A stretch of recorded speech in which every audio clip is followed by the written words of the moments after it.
Shalom dan selamat kita bertemu kembali dalam seri pelajaran Sekolah Sabat melalui siaran HCBN Malaysia, saluran Sekolah Sabat Anda. Kita teruskan perbahasan kita tentang topik yang berkaitan dengan Roh Suci dan kerohanian melalui pelajaran yang kedua untuk tarik 14 hari bulan Januari 2017 yang bertajuk Roh Suci yang bekerja di belakang tabir. Ayat Alkitab untuk rujukan bagi pelajaran kita diambil dari senarai yang tertera. Ayat hafalan kita dipetik dari kitab Injil Yohanes, pasal 16 ayat 14 yang berbunyi berikut. Ia akan memuliakan aku, sebab ia akan memberitakan kepadamu apa yang diterimanya daripadaku. Mari kita berdoa. Bapa di sorga, terima kasih di atas kesempatan ini. Biarlah kami ditemani dengan Roh Kudus, agar firman Tuhan serta bahan yang disediakan untuk kami bahas pada minggu ini dan pada kesempatan ini dapat kami terapkan di dalam hidup kami, menjadi panduan kami, membawa kami lebih dekat kepada Tuhan. Dalam nama Yesus kami sudah berdoa. Amin. Roh Suci seperti tidak mendapat perhatian utama di dalam penulisan kitab suci, sebagaimana yang diberikan kepada Bapa dan Anak. Namun demikian, Alkitab memberitahu kita bahwa Roh Suci turut hadir pada saat-saat penting yang tertentu pada sepanjang sejarah kudus. Pada mulanya, semasa Allah menciptakan dunia ini, Roh Suci ada bekerja bersama, tetapi lebih berada di bahagian belakang. Dia aktif dalam memberi inspirasi kepada para nabi Tuhan, dan dengan demikian telah memainkan peranan utama di dalam penulisan firman Tuhan. Dia juga terlibat dalam kewujudan Yesus Kristus di dalam rahim Maria. Namun demikian, dia tidak berada pada pusat catatan Alkitab dan tidak banyak yang kita tahu mengenai dia. Dia kekal berada di bahagian belakang, dan itu adalah kerana peranannya ialah memajukan pekerjaan oknum lain di dalam ketuhanan, yaitu Yesus, Anak Tuhan, dan untuk memuliakan Bapa. Semua ini adalah supaya manusia berdosa boleh diselamatkan dari kematian kekal yang dibawa oleh dosa.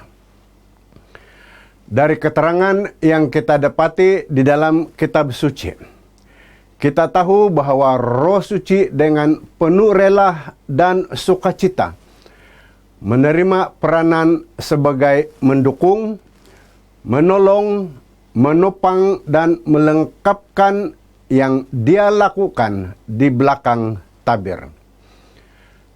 Tidak kira sama ada pada penciptaan, penebusan, atau misi, dia tidak berusaha mencari perhatian utama di sebalik peranannya yang sangat penting. Untuk siri pelajaran kita pada minggu ini, kita akan membahagikan hujah kita kepada dua topik utama, yaitu pekerjaan Roh Suci yang tersembunyi, di mana kita akan melihat kepada pekerjaannya yang penuh misteri, kerjanya di dalam penciptaan dunia, pekerjaannya di dalam kemah suci yang berkaitan dengan rencana keselamatan. Dan topik kedua ialah Roh Suci yang tersembunyi di belakang Yesus. Kita akan melihat bagaimana Roh itu memuliakan Yesus dan bagaimana dia bekerja untuk Yesus. Sidang penonton yang dihormati, bagaimanakah pekerjaan Roh Suci itu disebut sebagai penuh misteri? Mari kita baca terlebih dahulu di dalam tulisan Yehezkiel 37 ayat 9. Maka firman-Nya kepadaku, bernubuatlah kepada nafas hidup itu.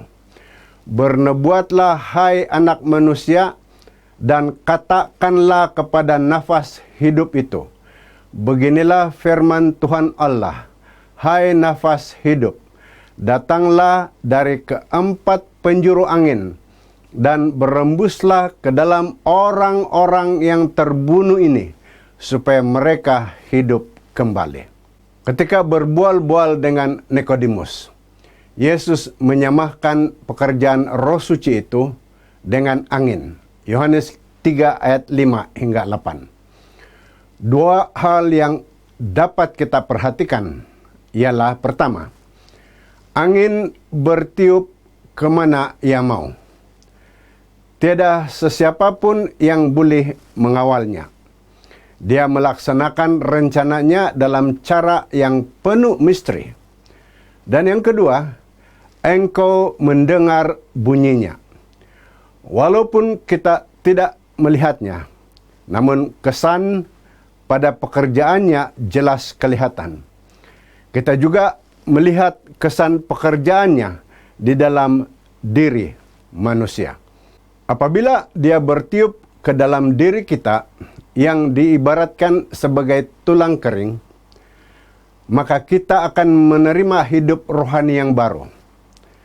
Kita perlu memiliki sikap rendah diri untuk dapat menerima pekerjaan misteri itu di dalam hidup kita, walaupun kita tidak dapat memahaminya dengan penuh.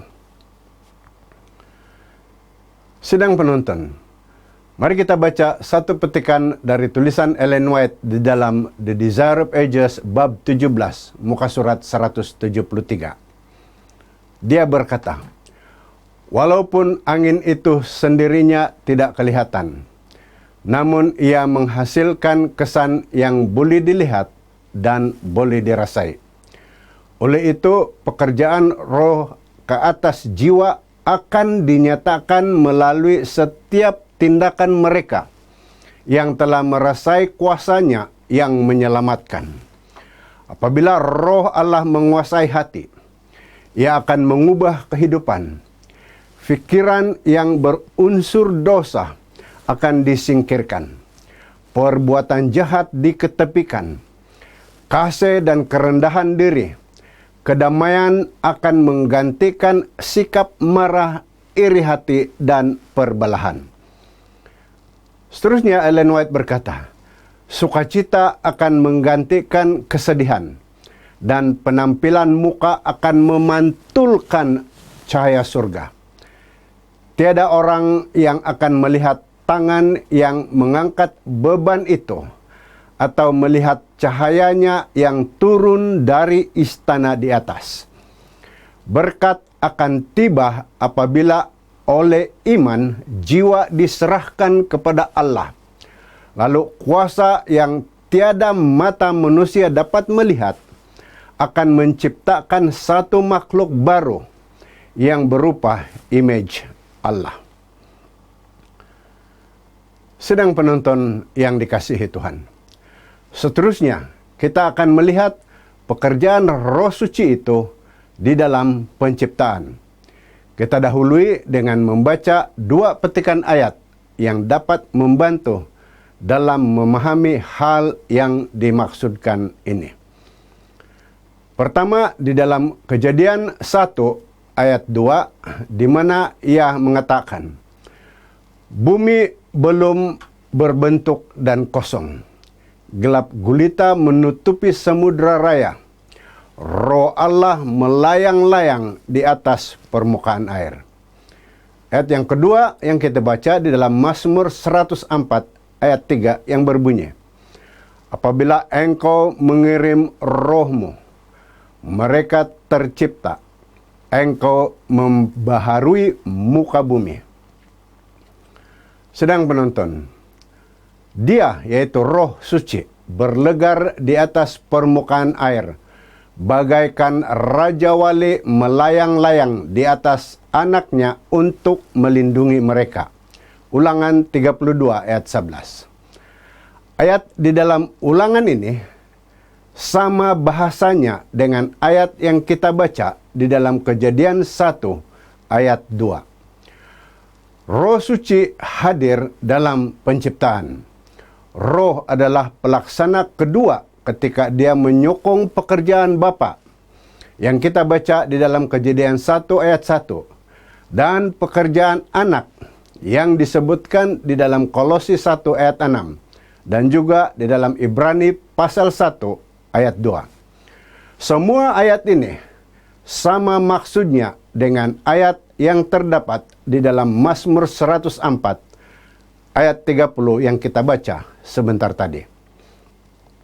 Sedang penonton, ayat di dalam Kejadian 1 ayat 26 yang berbunyi, "Baiklah kita menjadikan manusia menurut gambar dan rupa kita," menunjukkan maksud yang sama di mana roh turut terlibat dalam penciptaan. Menunjukkan maksud yang sama di mana roh turut terlibat dalam penciptaan manusia pada pertama kalinya. Dan dia adalah pelaksana utama dalam proses memperbaharui hidup manusia di bumi ini. Bagaimanakah pula pekerjaan Roh Suci itu dapat kita perhatikan di dalam kemah suci? Sama ada di dalam pembinaan kemah suci itu atau melalui upacara yang di dalamnya. Sedang penonton, kita baca di dalam Keluaran 31 ayat 2 dan ayat 3. Bagaimana Allah mengurniakan kemahiran kepada Bezalel dalam hal seni pertukangan dan pembinaan. Ayat ini berbunyi demikian. "Lihat, telah kutunjuk Bezalel bin Uri bin Hur dari suku Yehuda, dan telah kupenuhi dia dengan roh Allah, dengan keahlian dan pengertian dan pengetahuan dalam segala macam pekerjaan." Apabila Allah mau menjelaskan rencana penyelamatan melalui kemah suci, Dia memilih roh itu untuk satu peranan yang sangat penting. Walaupun kerja itu dilakukan tanpa kelihatan atau di belakang tabir juga. Roh Suci telah memberikan bakat istimewa kepada Bezalel untuk membolehkan dia melaksanakan semua pekerjaan yang diperlukan dengan kemahiran melalui seni pertukangan yang indah-indah. Keluaran 31 ayat 4 dan ayat 5. Sedang penonton, kurnia yang dia terima ialah hikmat, pengertian, ilmu, dan kemahiran kreatif. Kurniaan roh ini dilihat melalui kemahiran dari segi reka cipta, seni pertukangan emas, perak, dan tembaga, meletakkan batu dasar pada bangunan kemah suci, pertukangan kayu, dan semua jenis pertukangan tangan. Sedang penonton, seterusnya kita melihat bagaimana Roh Suci itu bekerja demi Yesus. Yaitu pertama, dalam memuliakan Yesus. Mari kita baca dua petikan ayat yang diambil dari Yohanes 15 ayat 26 dan disambung dalam Yohanes 16 ayat 14. "Jikalau penghibur yang akan kuutus dari Bapa datang, yaitu roh kebenaran yang keluar dari Bapa, ia akan bersaksi tentang aku. Ia akan memuliakan aku, sebab ia akan memberitakan kepadamu apa yang diterimanya daripadaku." Sedang penonton yang dikasihi Tuhan, bagaimanakah Roh Suci itu memuliakan Yesus? Roh berada di belakang Yesus. Pekerjaannya ialah menarik kita kepada Kristus dan pekerjaan penebusannya, yaitu penebusan Kristus. Rohlah yang bekerja setiap kali Yesus ditinggikan. Jika seseorang menekankan pekerjaan Roh Suci, tetapi meremehkan pribadi dan pekerjaan Yesus, maka Roh Suci itu sebenarnya tiada di dalam dia. Kita dapat menarik setiap orang sama seperti yang Roh lakukan, namun bukan menarik kepada diri kita sendiri dan malah bukan kepada Roh Suci, tetapi kepada Yesus. Sedang penonton, topik terakhir dalam perbahasan kita kali ini ialah bagaimana Roh Suci itu bekerja untuk Yesus. Kita bahagikan hujah ini kepada dua bahagian. Pertama, kita baca terlebih dahulu di dalam Ibrani 9 ayat 14 yang berkata, betapa lebihnya darah Kristus yang oleh Roh yang kekal telah mempersembahkan dirinya sendiri kepada Allah sebagai persembahan yang tak bercacat, akan menyucikan hati nurani kita dari perbuatan-perbuatan yang sia-sia, supaya kita dapat beribadah kepada Allah yang hidup. Roh Suci memainkan peranan yang aktif dalam hidup Yesus, yaitu yang pertama, dia membolehkan inkarnasi Yesus itu terjadi. Lukas 1 ayat 32. Dia juga mengurapi Yesus bagi misinya. Lukas 3 ayat 22. Dia membantu Yesus ketika Yesus berdepan dengan pencobaan. Lukas 4 ayat 1 dan ayat 14. Dia membantu Yesus dalam kerja penebusannya ketika Yesus digantung di kayu salib. Ibrani 9 ayat 14. Dan dia memungkinkan kebangkitan Yesus itu berlaku. 1 Petrus 3 ayat 18. Kedua, dalam hal bagaimana Roh Suci bekerja untuk Yesus, ialah berkaitan hubungan umat dengan Yesus. Roma 8 ayat 9 mengatakan demikian. Tetapi kamu tidak hidup dalam daging, melainkan dalam roh.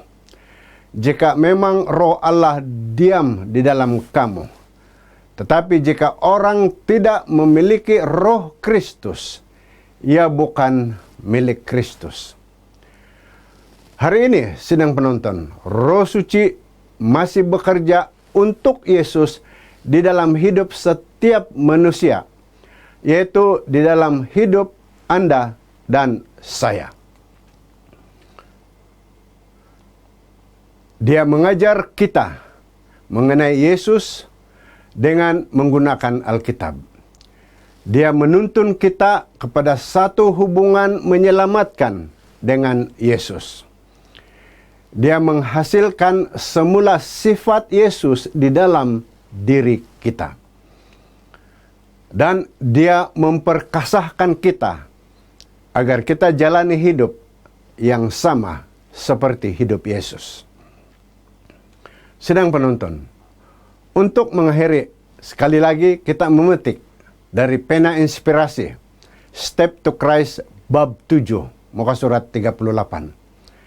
Mereka yang menjadi makhluk baru di dalam Yesus Kristus akan menghasilkan buah-buah roh, yaitu kasih, sukacita, damai sejahtera, kesabaran, kemurahan, kebaikan, kesetiaan, kelemah lembutan, dan penguasaan diri. Galatia 5 ayat 22 dan 23. Mereka tidak lagi membentukkan diri mereka dalam keinginan yang lalu, tetapi oleh iman Allah mereka akan menurut jejak langkahnya, memantulkan tabiatnya dan mentahirkan diri mereka sama seperti Dia adalah murni. Hal-hal yang sebelum ini mereka benci, kini mereka sayangi. Dan perkara yang dahulunya mereka sayangi, kini mereka benci.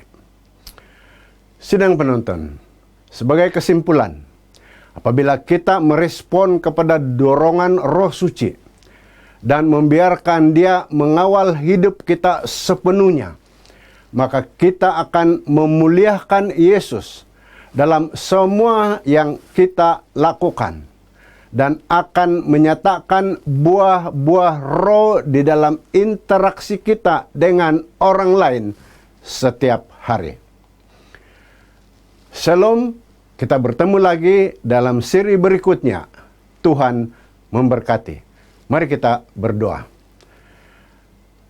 Bapa di sorga, kami serahkan jiwa kami kepada Tuhan, agar intipati perbahasan kami sebentar tadi dapat kami terapkan di dalam hidup kami. Pandu kami apabila kami terus belajar mengenai Roh Tuhan sepanjang suku tahun ini.